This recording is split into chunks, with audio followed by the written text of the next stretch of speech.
Okay, sesi ketiga ni saya nak cerita pasal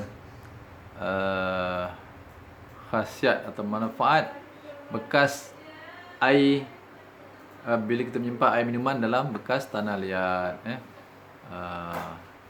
Sama ada kendi, Indonesia panggil kendi, kita sini bekas air tanah liat ataupun labu air, labu sayung tu kan. Banyak kat Perak lah kan, dekat Kuala Kangsar dia orang buat. So tak kisahlah, apa-apa saja bekas tanah liat yang tujuannya untuk menyimpan air untuk minuman, kan. So saya nak share lah bahawa benda ni sangat bermanfaat untuk tubuh kita, untuk kesihatan, dan khususnya untuk merawat penyakit-penyakit dalam perut, gastric GERD, dan lemah sistem pengharaman, angin banyak, kembung tu, buang air besar susah kan, sembelit selalu. So amallah minum air tanah liat, air yang disimpan dalam bekas tanah liat lah. Ini buat pada tanah liat. Dia tak ada yang bebas daripada bahan kimia lah, dia tak ada cat. Jangan beli air labu ataupun air tanah bekas tanah liat yang untuk buat hiasan. Itu dia ada apa, buah cat, sapu cat ke, varnish ke, sama dekat luar tu, kat dalam nanti dia efek bau begitu. So cari bekas tanah liat yang khusus untuk minuman sahaja, tak ada bahan lain selain daripada tanah liat. So saya syorkan tanah liat yang di Sayung, di Perak, Kuala Kangsar tu. So dia ada tanah dia, dia ambil daripada tebing sungai, dia gali dalam tu kan. Tanah dia dikatakan tinggi sulfur, lava gunung berapi. Dari mana datang? Dia kata daripada Sumatera, Allahualam kan. Tapi tanah liat dia memang berkualiti sebab tanah liat ni juga mengikut apa yang saya tahulah, sebab research itu, dia menghasilkan infrared, gelombang infrared yang berjarak jauh, yang boleh diserap oleh molekul air untuk menstrukturkan air pada easy water tadi. Saya terus pada situ jam ni lah kan. Banyak juga nak dapat maklumat sebab tak ada orang buat kajian sangat Cuma last 2 week ada Sirim kan, cerita dalam majalah 3 pasal khasiat minum air labu sayung kan. Air labu ni dia test pH dia lebih tinggi, dalam kurang 8 kot tak salah saya. Bila air minuman kita simpan dalam bekas tanah liat labu sayung, air tu pH dia naik, naik sikit lah, bukan banyak, 8 je kan. Dan selepas hampir seminggu saya minum, saya rasa dia punya manfaat, memang sedap badan. So saya expect air labu sayung juga mengandungi structured easy water. Dia boleh expand easy water dalam air minuman kita. Begitu. Sebab memang bila kita minum tu, air tu halus. Kalau air halus tu memang easy water lah, memang hexagon, kaya charge negatif kaya charge negatif yang boleh diserap dalam sel kita. Jadi sebab tu kita akan rasa segar, kita akan rasa orang memang bagus untuk orang penyakit. Dikatakan untuk orang radang ginjal pun bagus, untuk sembelit, untuk kencing, melawasan pembuang air kecil, pembuang air besar, untuk microbiome, bakteria baik dalam usus kita, menggalakkan pertumbuhan bakteria baik dalam usus kita, untuk aliran darah, sistem saraf, fungsi otak, Masya Allah, untuk kulit kan, jantung, paru-paru, pankreas, hati, kira semualah. Sebab air ni untuk sel seluruh tubuh kita, terdiri daripada sel, semua organ pada sel. Jadi bila air ni mudah diserap dan digunakan oleh sel untuk proses metabolisme dia, mitokondria dia kan, proses gene expression, protein, enzim, semua tu kan, penghasilan sintesis protein semua kan, dan juga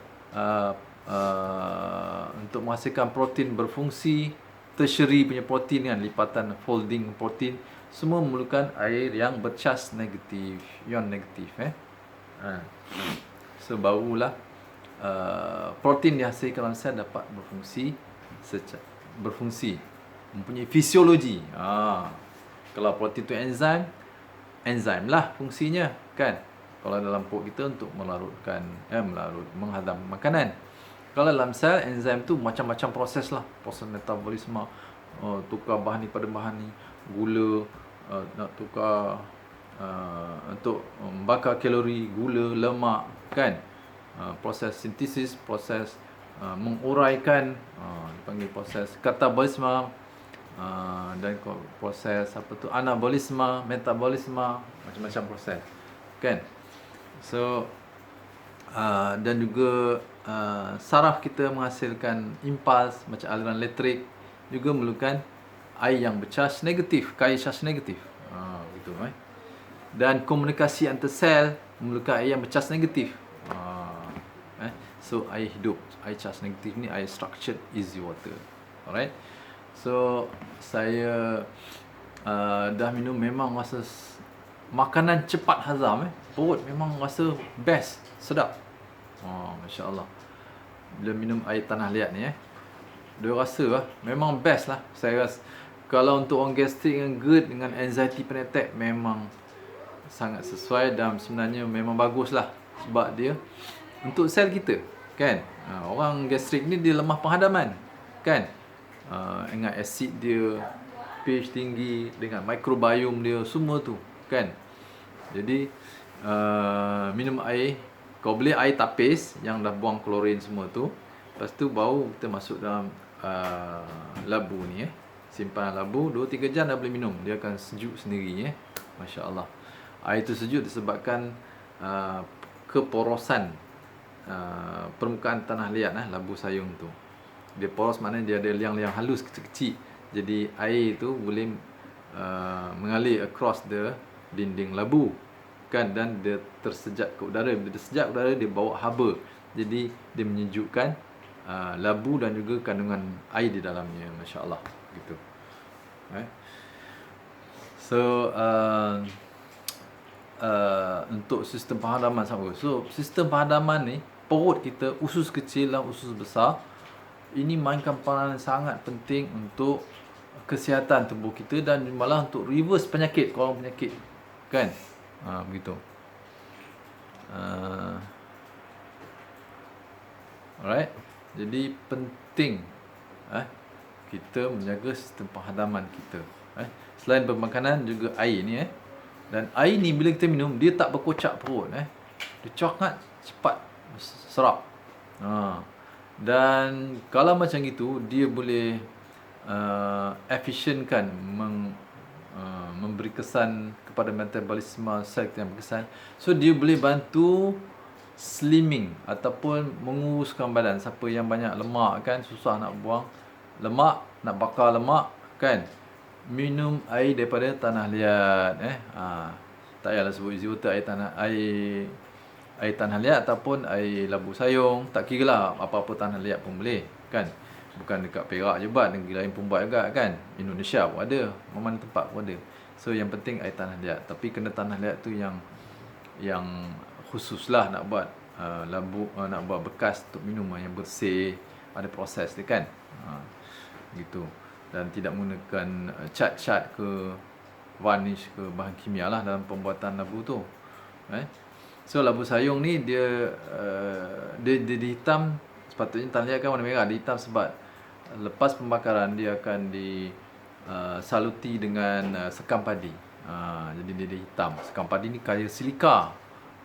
Jadi dia hitam supaya, mungkin juga tujuannya satu hitam, satu lagi untuk menampal liang-liang kecil, keporosan tanah liat tu, supaya air tu kurang lah. Kotak ni cepat kering air, kan. Dia tersejak cepat, jadi dia kurang. Dia macam jadi simen lah.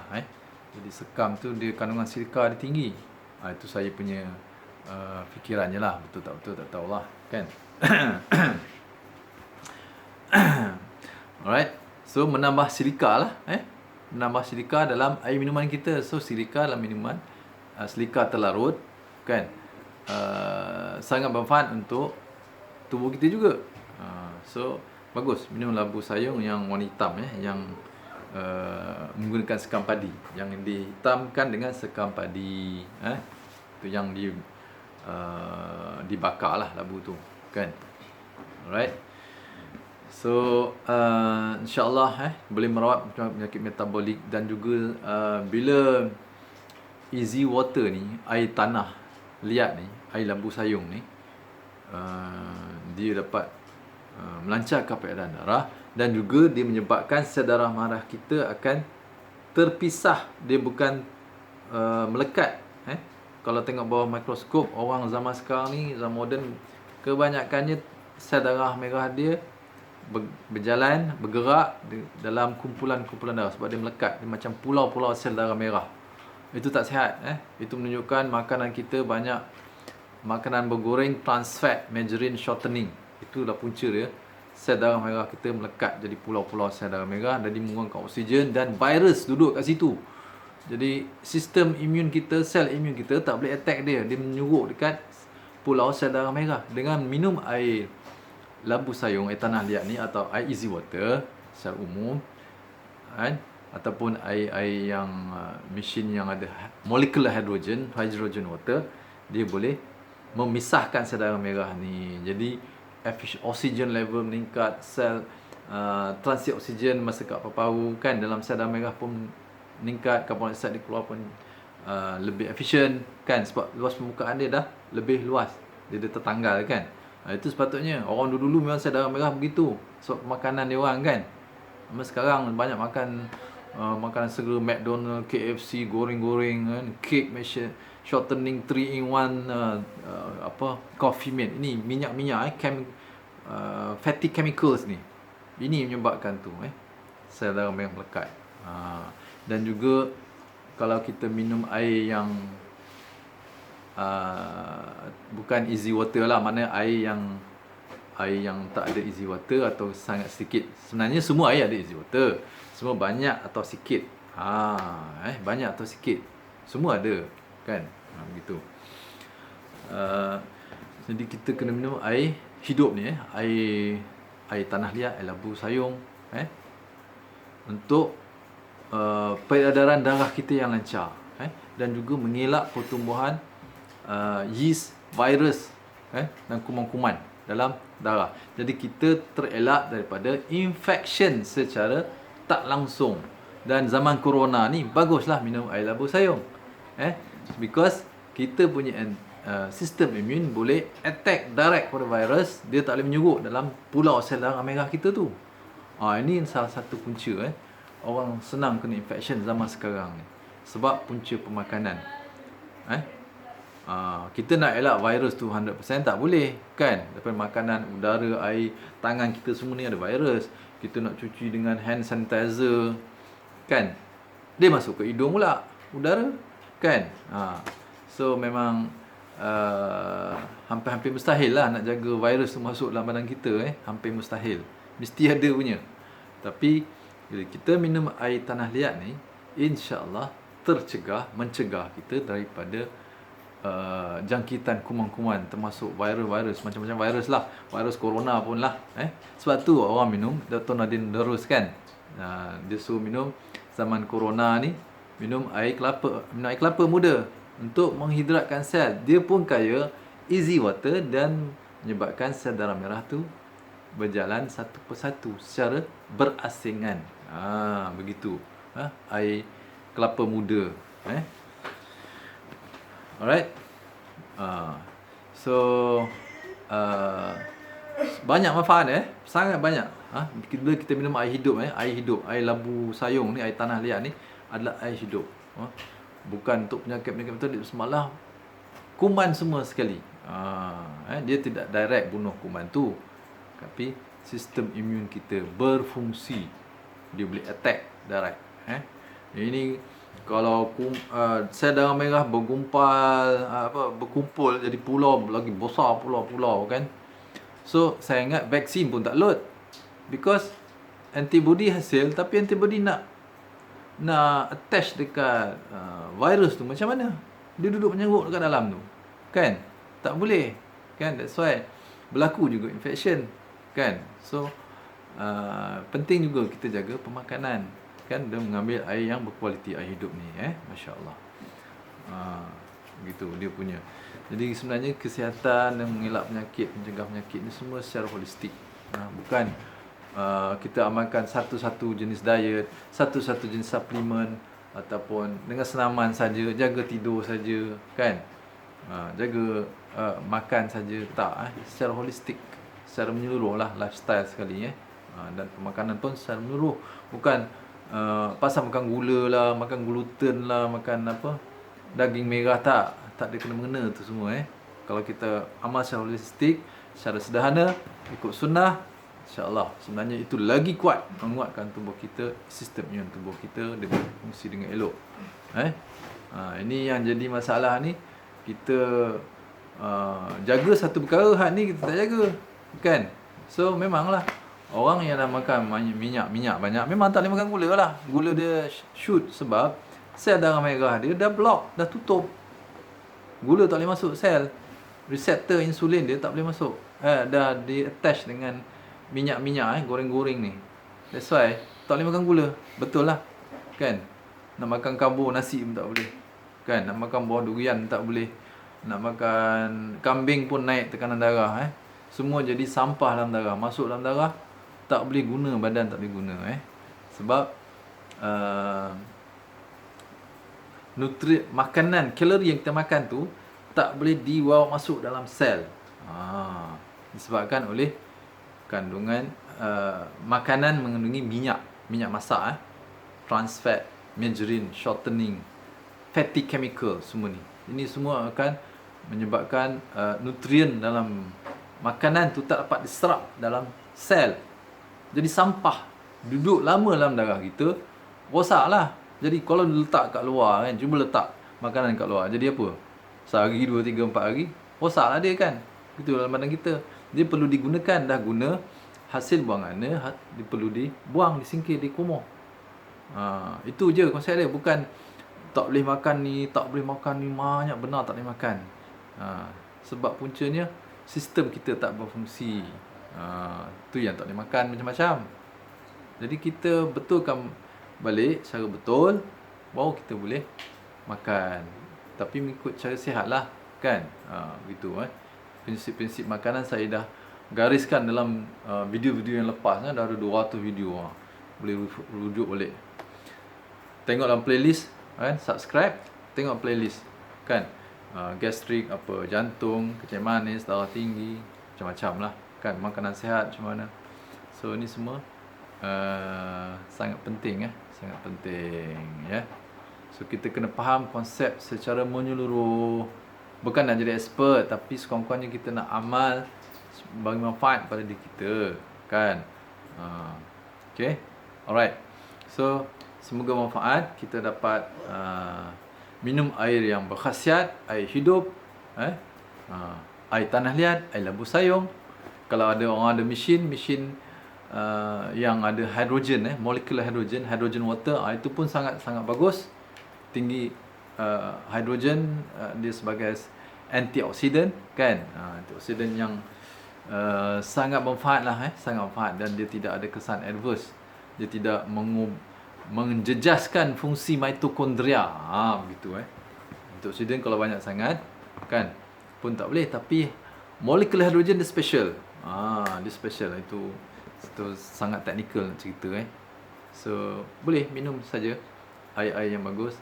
Tapi yang tak mampu minum air tanah liat, air labu sayung, pun alhamdulillah.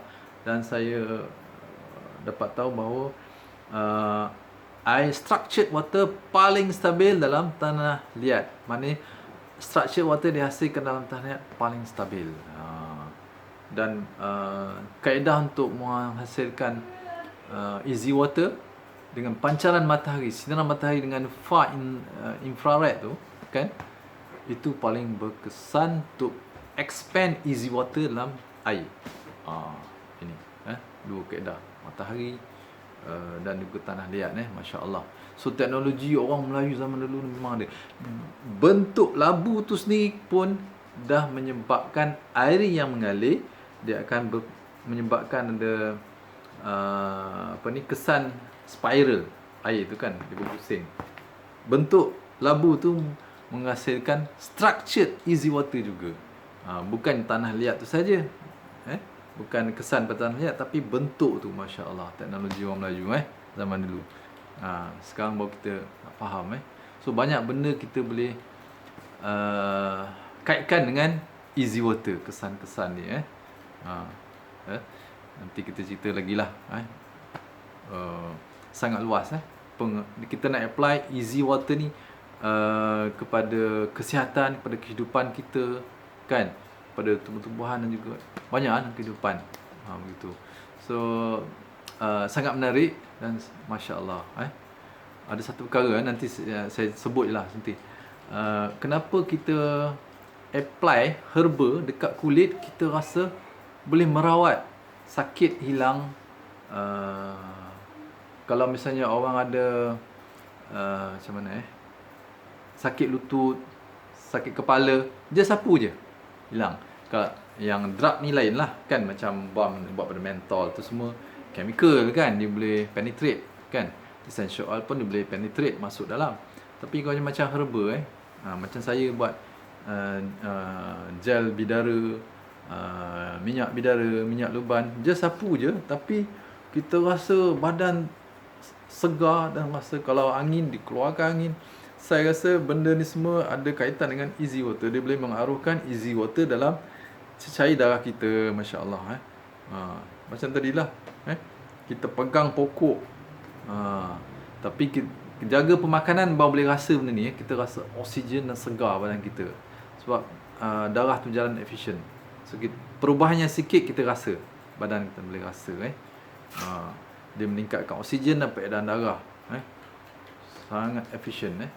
So masya-Allah, semua nikmat daripada Allah Taala, insya-Allah. Semoga bermanfaat, insya-Allah. Okey, kita sudahi dengan Al-Fatihah. Bismillahirrahmanirrahim. Alhamdulillahirabbil alamin. Iyyaka nasta'in ihdinas siratal mustaqim siratal ladzina an'amta 'alaihim ghairil maghdubi 'alaihim waladdallin. اللهم صل على سيدنا محمد الفاتح لما أغلق والخاتم لما سبق وناصر الحق بالحق والهادي إلى صراطك المستقيم وعلى آله حق قدره ومقداره. سبحان ربك رب العزة عما يصفون، سلام على المرسلين، الحمد لله.